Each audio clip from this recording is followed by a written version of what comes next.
Assurance livraison. Lorsque l'on se fait livrer, il se peut que la marchandise se perde ou soit abîmée. Il vaut donc mieux contracter une assurance. Imagine le port d'Anvers, ça ressemble à ça. Tous les petits rectangles de couleur que tu vois sont des containers. Voilà le bateau qui amène les containers. C'est souvent très chargé, trop chargé, et quand la mer est un peu déchaînée, ces containers, ils peuvent se retrouver à l'eau. Les camions qui te livrent peuvent avoir des accidents sur la route et les marchandises sont dès lors éparpillées. Il faut tout récupérer. Certaines sont abîmées, donc invendables. Dans les aéroports, on transporte aussi pas mal de marchandises. Il y a donc des stocks de palettes qu'on met dans les avions et parfois on se trompe d'avion ou on ne retrouve plus une palette ou une palette tombe de cet ascenseur à avion. Donc il vaut mieux toujours ajouter une assurance pour couvrir les frais éventuels du transport. Les assurances s'ajoutent à la facture après le calcul de la TVA car heureusement les assurances c'est 0% de TVA. Voici donc nos colis plus leurs frais de livraison plus leur assurance et à ce moment-là on n'aura de la TVA que sur les marchandises et la livraison puisqu'il n'y en a pas sur les assurances. L'assurance remboursera les marchandises en cas de sinistre, soit totalement, soit partiellement. Ça dépendra de la valeur des marchandises qu'on va retrouver. Si on ne les retrouve pas, elles sont remboursées totalement. Alors voilà ce qu'il arrive en mer. Donc on voit bien que les containers ne restent pas toujours sur les bateaux. Et de temps en temps, on a des petits pilleurs qui s'amusent à récupérer les containers. On ne sait jamais que la marchandise pourrait se revendre. Normalement, ce sont les policiers ou les marins de la police qui doivent récupérer ces containers et les renvoyer à l'organisme assureur. Il y a des petits poneys qui sont tombés dans l'eau. Donc si tu vois ça sur une plage, c'est évidemment illégal de ramasser, c'est l'assurance qui doit récupérer les marchandises et la police y veillera, donc elle arrête toutes les personnes qui ramassent et leur fait rendre tout ce qu'elles ont ramassé. Attention, dans le transport, il y a certaines complications spécifiques et interdictions. Donc évidemment, tu ne peux pas transporter des médicaments, des armes, tout ce qui est illégal, l'alcool, le caviar, le parfum, c'est certaines quantités par personne.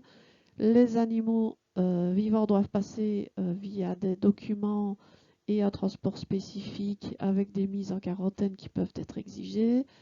Les plantes et animaux n'ayant pas l'autorisation européenne d'importation sont interdits au transport, sous peine de saisie, d'amende et de peine de prison.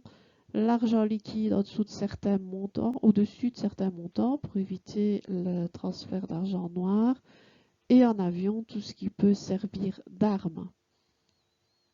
Alors il y a des listes de produits, donc il y a 3 familles, produits légaux, produits risqués et produits ordinaires. Alors voici un petit peu les conditions de transport d'une société.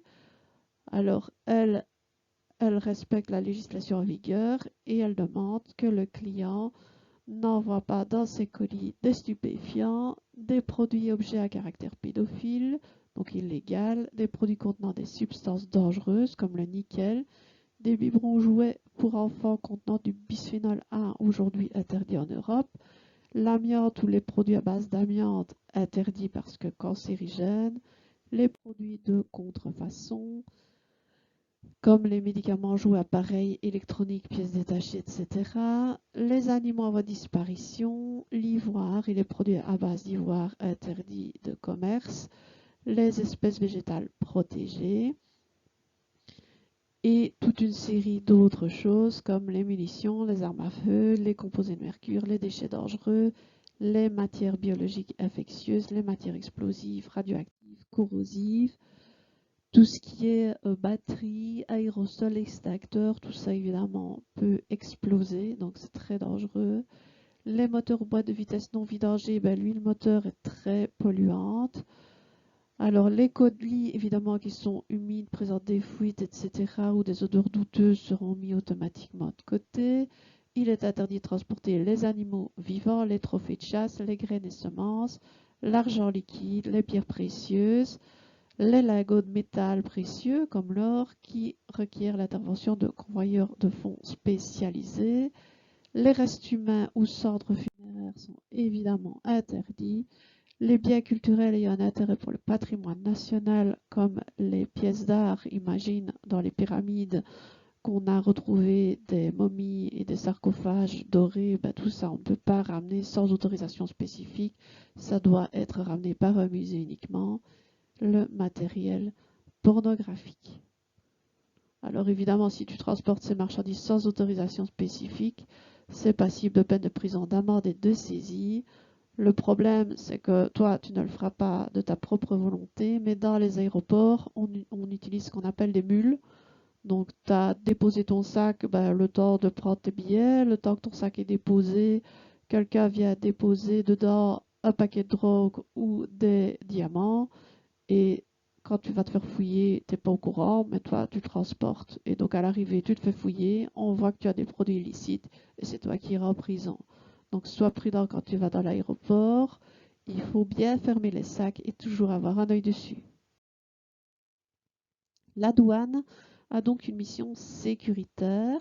Elle contrôle la circulation des marchandises et des capitaux. Elle veille évidemment à la contrebande, à protéger la faune et la flore, à éviter le commerce illégal, mais aussi à protéger les consommateurs contre les produits qui seraient dangereux pour la santé. La douane, c'est aussi pour régulariser les taxes de tout produit entrant en Europe. Bon, en Chine, c'est tellement bon marché qu'à un moment donné, il faut quand même régulariser un peu les prix. Si tu achètes à la pièce, pas de problème. Si tu achètes un container, tu seras régularisé. Et tu ne seras livré que si la taxe est payée. Ce afin d'éviter la concurrence déloyale. Donc attention au TVA et aux taxes supplémentaires. L'import-export. C'est un processus, alors qui est dit simple, ici ce processus c'est pour la France, de documents à compléter. Donc en ligne, vous trouverez les documents de douane. Il faut évidemment préciser d'où vient le produit, où il va, de quoi il s'agit. Faire signer le document par un représentant légal, ça peut être le chef de l'entreprise. Transmettre ce document. Alors ici, on parle de pôle d'action économique, mais je suppose que pour la Belgique, on a un service de douane spécifique. Et à ce moment-là, à l'aide des documents, la douane pourra vérifier que les produits sont bien de l'origine dite et vont bien à l'endroit prévu. Parce que parfois, ben, ça passe par plusieurs aéroports, plusieurs pays pour un peu noyer le poisson, comme on dit. Le transport international étant trop complexe, on n'en fera pas, pas de panique. Les emballages seront toujours considérés comme sortis du magasin, donc payés en plus. Les frais d'installation sont rares et si présents englobés dans les frais de transport.